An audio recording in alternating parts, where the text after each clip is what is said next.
Hi, I'm Sonia and welcome to my channel Life Over 60. In today's video, we're going to talk about collagen and how perhaps we can increase collagen production and why we might want to do that. But first of all, what exactly is collagen? Collagen is a protein that's responsible for healthy joints and skin elasticity. And collagen makes up 75% of our skin support structure. Think of collagen like a mattress. You know, a mattress gives support to all the inner, like the springs and the stuffing and all of that. Well, collagen is what gives support to our bones and our skin and our joints. When we are younger, our bodies have a lot of collagen, elastin, hyaluronic acid. And we can see that in the picture here. We can see that kind of within that mattress, there's a lot of structure going on.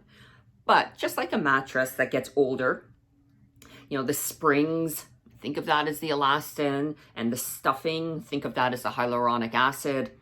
Well, they all wear down and they can break and they become diminished. So this is what happens then as we get older. As we lose that elasticity in our skin, we lose that hyaluronic acid. Well, that's when we start to see fine lines and wrinkles, deeper wrinkles, sagging skin, and that's all because of the loss of collagen.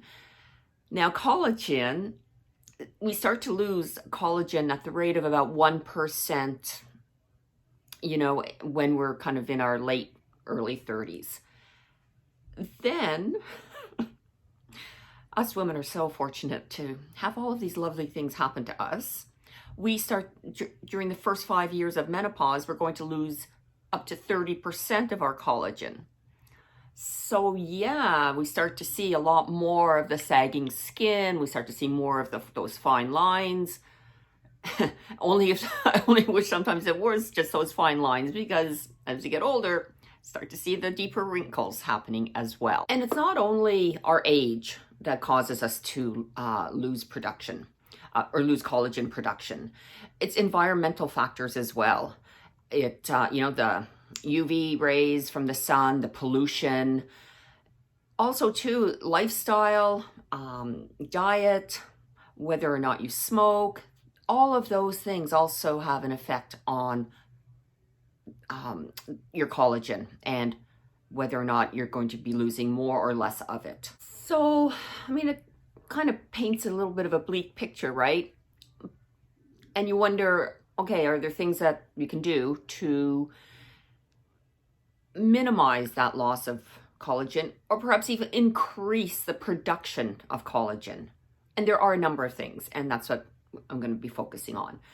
First of all, if you smoke, you really ought to quit smoking, because that is one of the worst things that causes you to lose collagen. Also, it's really important to wear a good sunscreen, like a broad spectrum sunscreen, so that you can filter out those UV rays that really do cause a lot of harm to the skin. Look at the diet. Eat a healthy diet. Get enough sleep. Reduce your stress. So those are more, the environment, lifestyle. And I'll get a bit more into that as well. Plus, there's also collagen supplementation. There's also, skincare that we can do, and I'll talk a bit more about that as well. In order for our body to build collagen, the body makes procollagen, and this is from amino acids, vitamin C, and minerals. And so it's important then that our diet contain all three of these. So for example, your amino acids, you're going to get that from animal and fish protein.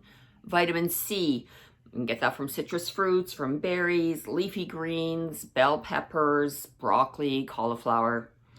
And your minerals, especially the zinc, manganese, and zinc are very key minerals in helping with the collagen production, and you can get that from things like oysters, cashews, almonds, pineapple, spinach, other nuts and seeds. And what about supplementation, we see a lot of advertisements for collagen supplementation saying that it's going to increase your collagen. And, studies have shown that, yes, indeed, taking collagen as a supplement can increase your collagen production. It can also prevent bone loss, increase muscle mass, help with joint pain. Now, there are many types of collagen. So what really is the best one to take? In the picture I have here, these are the two collagens that I take. One is the Organica, and it's a hydrolyzed collagen. That means that the collagen has been broken down into smaller particles so that it's more easily absorbed into your system. And it's the powder form. And then I also take the capsules. And these capsules have an ingredient called Verisol. Verisol is a patented collagen peptide that's sourced from grass-fed, pasture-raised bovine. And its bioactive collagen peptides stimulate the fibroblast cells in the dermal layer of the skin, and this is what increases collagen production. And this therefore results in higher production of dermal collagen, which overall helps to combat, some of that collagen that is lost through aging and the environmental influences. Now, on the capsules, there's a big claim there that says, take it for 30 days and you'll see dramatic results in, your deep wrinkles, your fine lines, that kind of thing. Well, I've been taking collagen for about a month now, and one thing I just realized is I'm not taking enough. You should be taking at least 2.5 to 5 grams per day. That seems to be what I'm hearing about. Just gonna put a little caveat here. I'm taking 2.5 grams a day now, but that's me. Don't take my advice because I'm not a healthcare professional. I'm just taking this amount because that's what it kind of says on the bottle to take. So I would, use your own judgment in terms of what it is that you might want to take if you're considering collagen supplementation. So while I haven't really noticed those wrinkles disappearing yet, it's too soon for me, because like anything when we do to our for skincare, for example, it takes time to see results. And it's the same with the collagen supplementation. It will take time to see results. However, one thing I have noticed is my nails are feeling stronger, and also my knees. Like about 6 weeks ago, my knees are super painful, and this is something though that I've been kind of plagued with on and off over the years. But I think taking the collagen along with doing some specific exercises for my knees, I can now do a squat with relatively pain-free. There's always going to be a little bit of pain, I think, there just because of the knees I have. Nonetheless, I can actually do a squat, and I can do more than, I do 3 sets of 12 kind of without real issue. So I think I'm starting to see some positive results as a result of the collagen supplementation. So in terms of some of the skin procedures that one can have done, well, there's injectables. You can have, injectables put into your face where your skin may be sagging or you need a little bit of lift or tightening. The results of the injectables, they last maybe a year.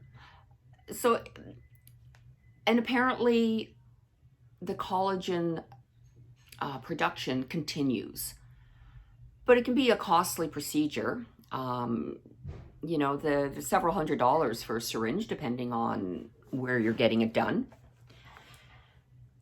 There's also red light therapy that apparently is very good, that apparently it works.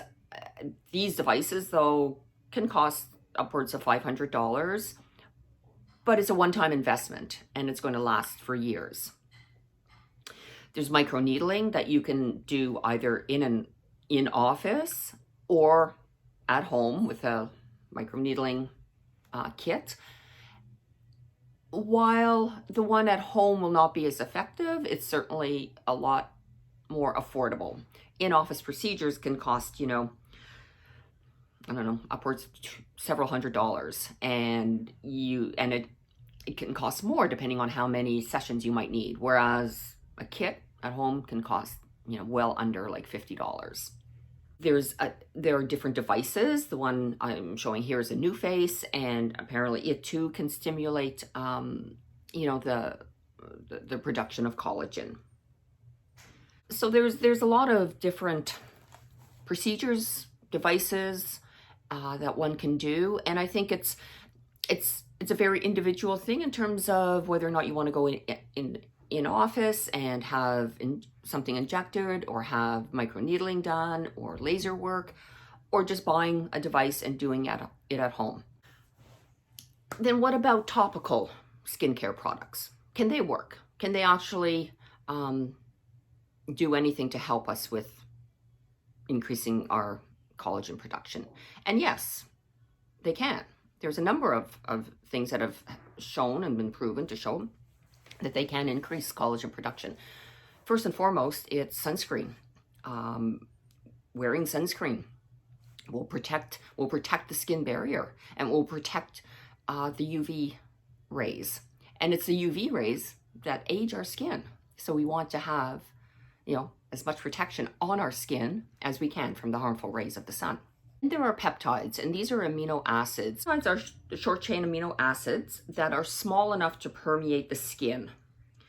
And that is going to help with the growth and repair of our skin.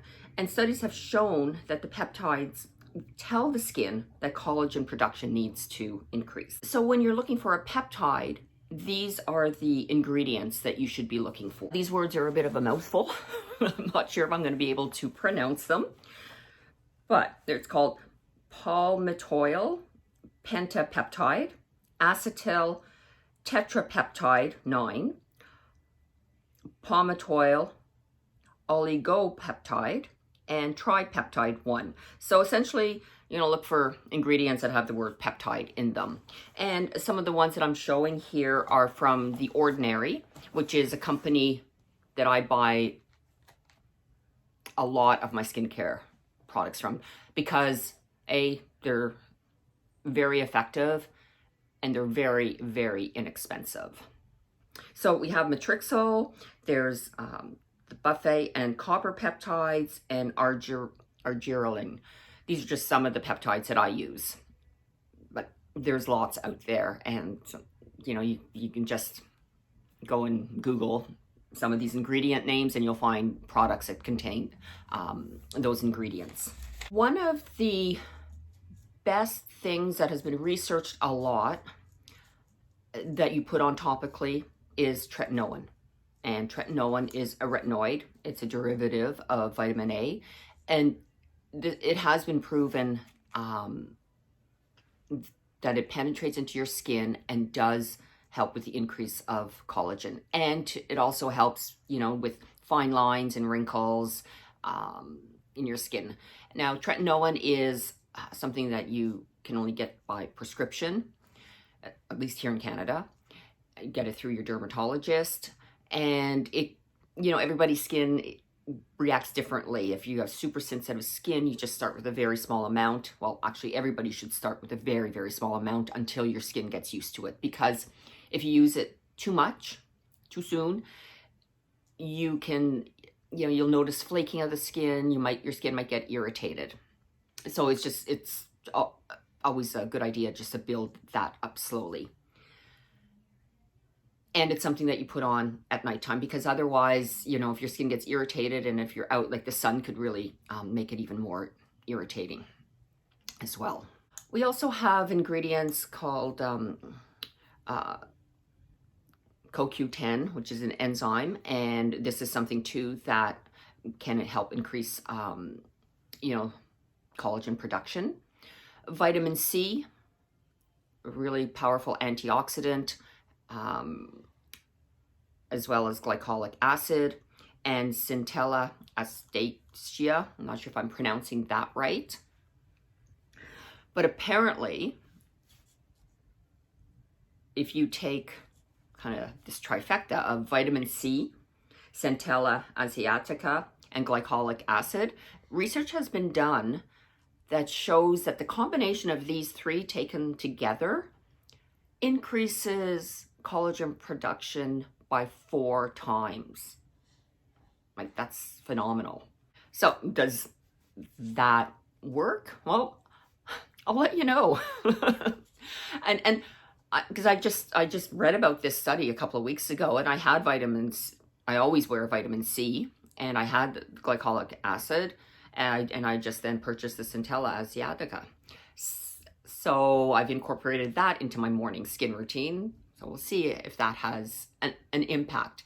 But then sometimes too, you know, I'm trying all these different things. I take in the collagen supplementation. I use tretinoin. I do the microneedling. I have a new face device.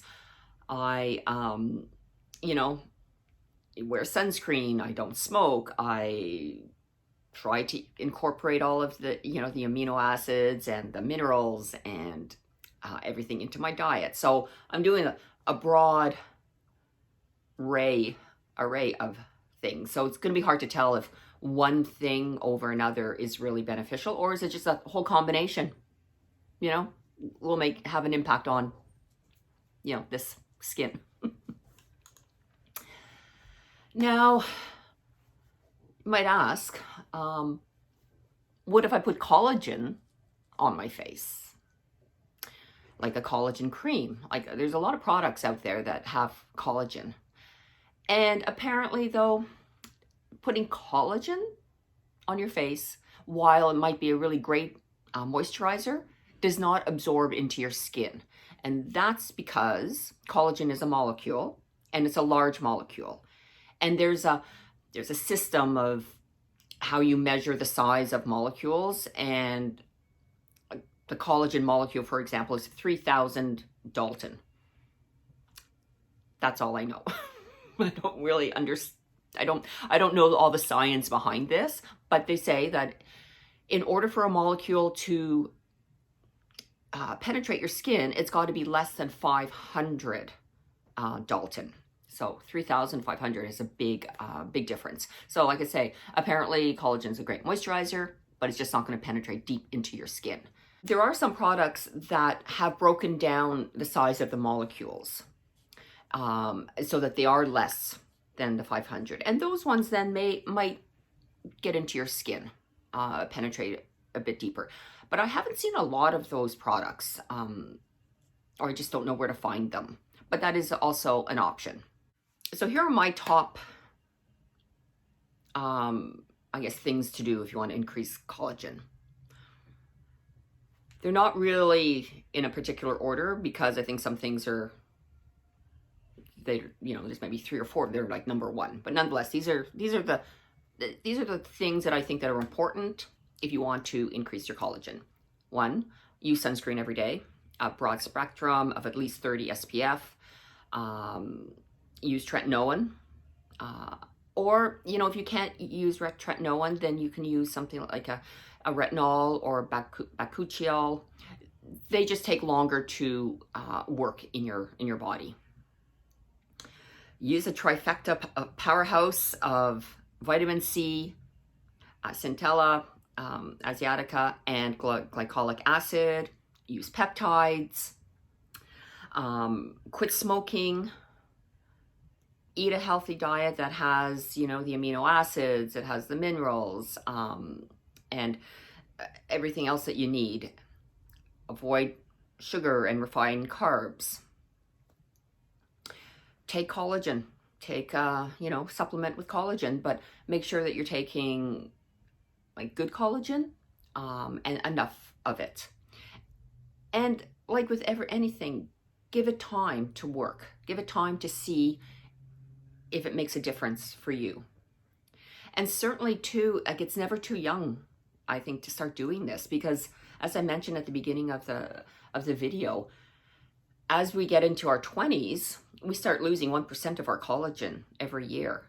And then once we're in our, you know, the first 5 years that we're in menopause, we're losing like 30%. So by the time, like, in my 60s, I've lost a lot of collagen, and I wish I had known this way back when, 30 odd years, like 30 years ago. I wish I'd known this, and I would have started doing all of these things. I don't think it's too late to start, but it's never too early to start either.